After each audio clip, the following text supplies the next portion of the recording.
Hey, Dr. Mason here, and wanted to touch base quick as we go into historical thinking assignment number 1 here in our United States history from 1877 course.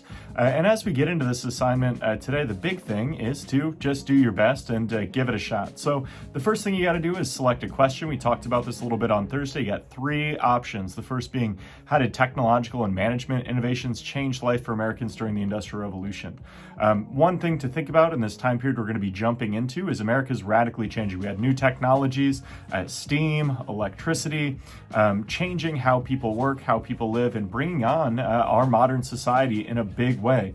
We have new connection through transportation networks like railroads. We have new systems of work like Taylorism that are going to increase efficiency in the workplace, and it's going to change life for everybody in America. So that would be the first question. If you were going to take a look at that, you could kind of focus there.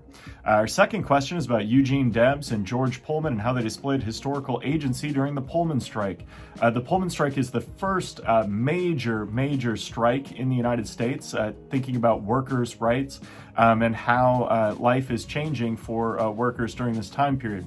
George Pullman invented something called the Pullman sleeping car, and then he tried to form a workers' utopia called Pullman, Illinois. And as he did that, he tried to control every aspect of people's lives. Maybe you're sitting in the dorms here 3 weeks into the semester feeling like people are trying to control your life, whether it's a coach, whether it's your RA, whether it's me, I don't know. But maybe you want to write a little bit about how that can go wrong. I don't know. If that's what you're doing, choose that question. Third, you could look at the populist movement, which is the last time we had a real third party in American politics. The populists were interesting for a variety of reasons. One of the reasons I like this as a topic is it has to do with agriculture, which I'm pretty into. And also you get to see a badass radical feminist, Mary Elizabeth Lease, who's called the Pythoness of Kansas, and she was a major spokesperson for the populist movement.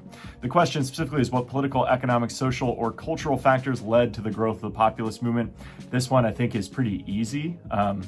And you can go in and find those political, social, cultural factors and get some practice with them if that's what you choose. So once you have your question, what you need to do is hop on over to Blackboard, find our course, History 202, open it up, and then go under Assignments, and you're going to find Historical Thinking Assignment number 1.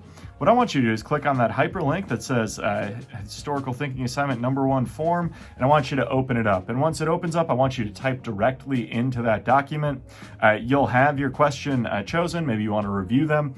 And then I want you to go and find a tertiary source. Easiest way to do this, hop over to the Google, type in your topic. So if you're doing the populist movement, maybe just type in populist movement. You're going to read the Wikipedia article about the populist movement. Cool, that's fine with me. Summarize it in 50 words. Maybe you're going to hop on over. You're doing the first question. You want to learn more from Crash Course U.S. History with John Green on YouTube, and you want to start there, watch the video, write 50 words about it.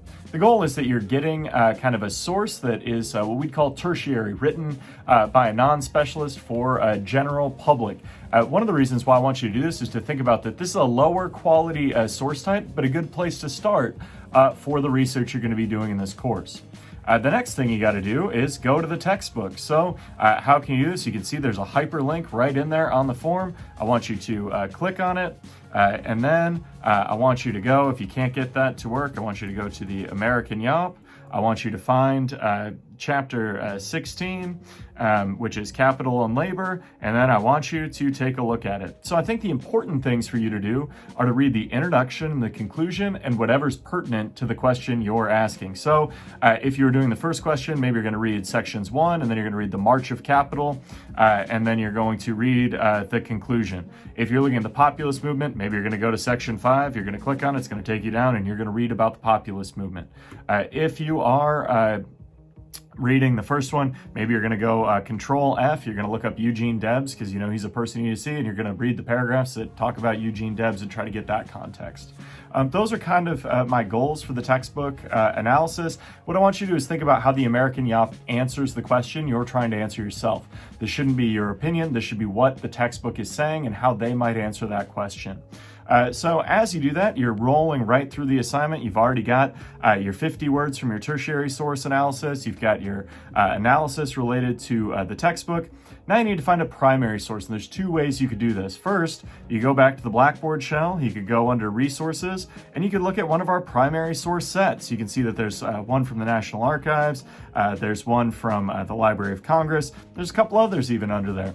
That's not how I would do it. If I was trying to do this, I would go back to the American Yop. I would look at our index, and I would go, oh, it says primary sources. I would click on that. I would start to look through those sources and figure out what makes sense for yours. Please do not email me and ask which primary source you could use. One of my goals is you're going to do some research and use those critical thinking skills you have to determine what you got to do. So if you're thinking about the Populist Party, people also call that the People's Party. One of the things I would open is the one that says the Omaha Platform of the People's Party.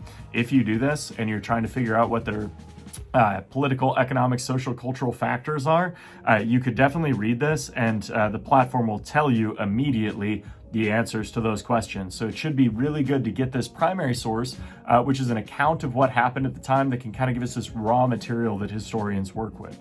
You can see it says finance. That's probably your economic factors. You can see transportation. You can see expression of sentiments. There's all sorts of things in there. If you're doing the other questions, maybe you're going to have to work a little bit harder as you look at it. Maybe you're going to use Henry George talking about progress and poverty, or Andrew Carnegie's Gospel of Wealth. Might help you with the first question. Could also help you with the second question. Maybe you're going to find a different primary source. It doesn't matter to me. A lot of people also go and look for political cartoons that relate to their topic because they like to look at that, and that's easy interpretation analysis there as well. So as you look at it, you can see there's a variety of options there. Then we get to what I think is the most difficult part. You got to do a little research into what we call a scholarly secondary source. I want this to be of much higher quality than your initial tertiary source.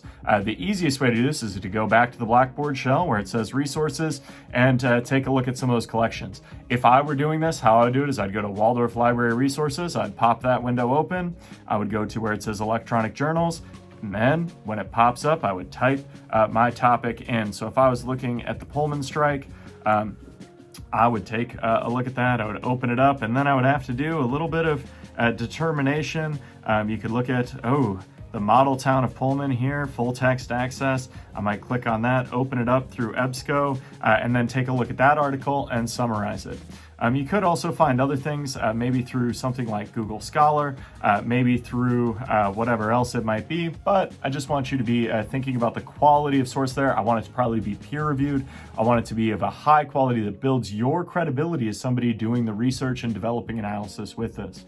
So once you have those done, you've gone through, you figured out your question, you got your initial tertiary source, you've gone through, taken a look at the textbook, taken a look at a primary source, gotten your secondary source, then you make it down and you got to write 150 more words answering the question yourself. You now know something about it. You've gone through, you've looked at a few different sources, you've developed some thoughts, you know what some other people think about it. Now I want to know what you think. So I want you to answer the question. I want you to relate it back to the historical thinking skill that's in your question, whether that's historical agency, whether that's continuity and change, whether that's our evaluating evidence, political, economic, social, cultural factors. It's in the question, so should be easy to figure out.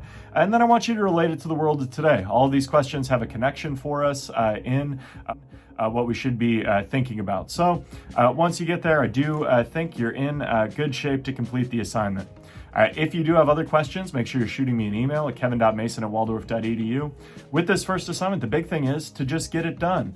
Give it a shot. Then I can give you some feedback. I'll either go, wow, you were really spot on with how you were doing that. I'm really happy with where we're at. Or here's some of the things you can do to improve, because you're going to do this 9 more times.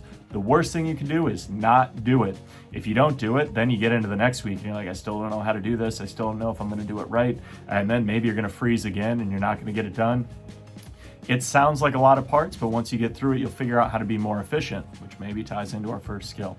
Again, if you have questions, shoot me an email. Otherwise, I will see you on Tuesday with this assignment completed before class so we can talk about it a little bit. Have a great weekend.